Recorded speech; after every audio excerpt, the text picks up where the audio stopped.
So the headlines last night were from Robert Jenrick, that doyen of financial and political respectability. He has said that we're going to close 50 of the migrant hotels, and that is a demonstration that the policy in the government is working. No, it's not. Actually, what they're now proposing to do, as now becomes evident, and so quickly, the deceit didn't last long, did it? They're simply going to transfer these hotels to council control, so the councils will have to take on the cost of running the hotels and filling them with migrants. These are hotels which I'm sure, hotel chains which I'm sure are not going to let the government get away with reneging on the contract that they have signed. Things like the Britannia Hotel, the Novotel chain, the mercure hotels. I've stayed in some of these hotels. I thought they were ghastly. And if those are five-star hotels where you can't even get into the fridge, where just horrible places. Horrible, horrible, horrible places. I regret every single time I've been put in one of those hotels. A lot of the time I was put in these hotels when I was doing television.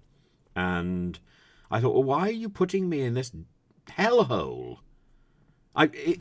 Novotel, I kept calling it Novichok because I got confused between the hotel and the cup of tea that proffered by Mr. Putin. But I don't see very much difference, really. I never got a decent night's sleep.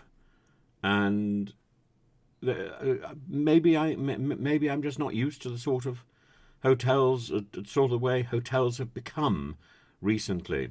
Ghastly food at breakfast time, ghastly rooms, and really unpleasant service. Horrible tea, no milk. These little things. I might as well be on a train. I might as well be on a train. And huge expense. Anyway, Jenrick's deceit, Jenrick's sleight of hand, Jenrick's legerdemain, prestidigitation. It's all a cheat. It's all a cheat. All he's doing is moving the bill from government to local government.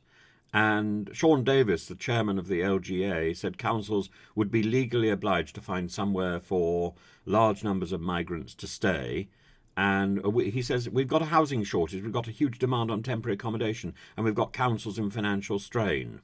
While hotels may not be a long-term solution, he says, for housing refugees, if not hotels, then where? That's the irony in this situation, that one part of the system might boast that they're doing relatively well, but actually that's shunting the issue and the cost to local taxpayers. Exactly. It's just moving the problem. And where did the problem start? The problem started with Theresa May's hostile environment, which is simply a euphemism for go slow. If the Home Office got off its backside and actually started doing some work and processing these applications, there wouldn't be a need for so many hotels. There wouldn't be a need for a hotel at all.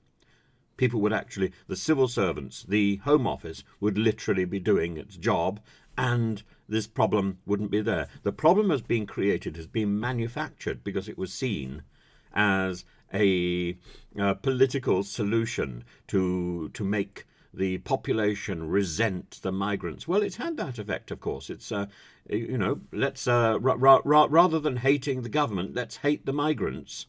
Suella Braverman's done very well out of that recipe, hasn't she? Standing at the dispatch box, beating on the dispatch box, saying, "Invader! Invader!" Castigating entire nations, castigating Albania and Pakistan with no good reason, bringing people out on the streets from Albania to protest, putting the Prime Minister of Albania in an uncomfortable position where he had to protest. Was he answered by Suella Braverman? Was he hell?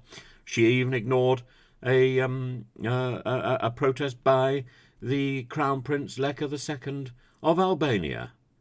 Shocking, shocking, shocking diplomatic nonsense occasioned, deliberately conceived by Suella Braverman to cause a problem, to divert attention from her appallingly inept management of the Home Office. But is it entirely her own fault? No, poor Suella Braverman is just picking up the pieces and carrying out the plans of her predecessors. Suella Braverman hasn't got an original idea in her head, poor thing. Poor thing. We shouldn't be hating Suella Braverman. We should be pitying Suella Braverman. Pity Suella Braverman. That's what I would say, except it's not alliterative. Therefore, I have no particular rhetorical interest in doing so. Pity Suella Braverman? Would I hell? No. She should go. She should go. If Suella Braverman went, the Conservative Party might stand some sort of chance. Suella Braverman is the gift that keeps on giving to the Labour Party.